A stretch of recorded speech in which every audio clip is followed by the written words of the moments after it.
Oy, abangan ko yan ha. Alis to, bagal! Nako, galit na si boss. Nanununtok na. Kaya pupuntahan ko muna siya.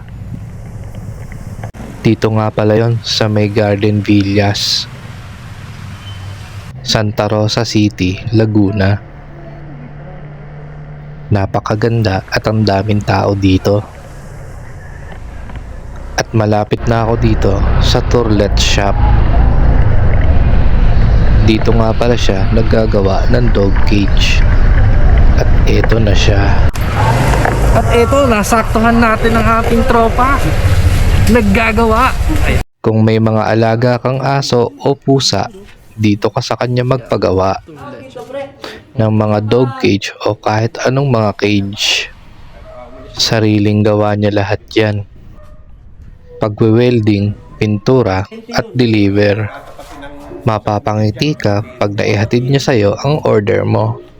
Smile naman siya. Kaya sa magpapagawa at o-order, i-message nyo lang siya dito sa page niya.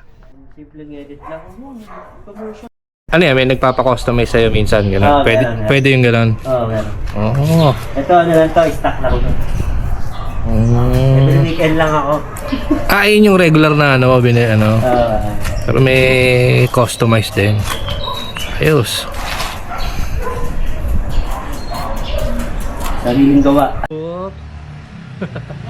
Ito nga pala yung mga cage na stocks niya. Abot yan. May mga cover para di malikabukan at magkalawang. Mga stocks yan. Ito yung mga sample ng mga nag-order. Ang gaganda, di ba? Mapapa-thumbs up ka talaga. Kahit wala siguro akong aso ngayon, baka mapa-order ako. Panalo talaga. Maliit man o malaki, talagang maganda. Yung dog cage na gawa niya. Mga pasingit. Kahit wala kayong bantay, magpagawa na kayo. Talagang malinis at matibay ang gawa.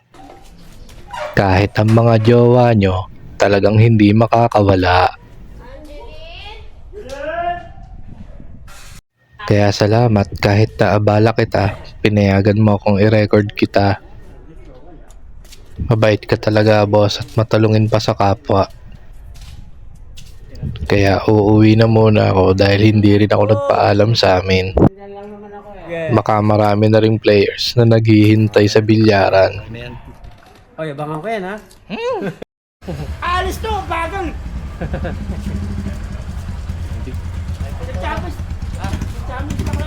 Kaya kung gusto nyong bilihan ng dog cage ang mga alaga nyo, mag-inquire lang kayo sa page niya. Hihintayin at aabangan po niya kayo. O diba? Hanggang sa muli mga boss.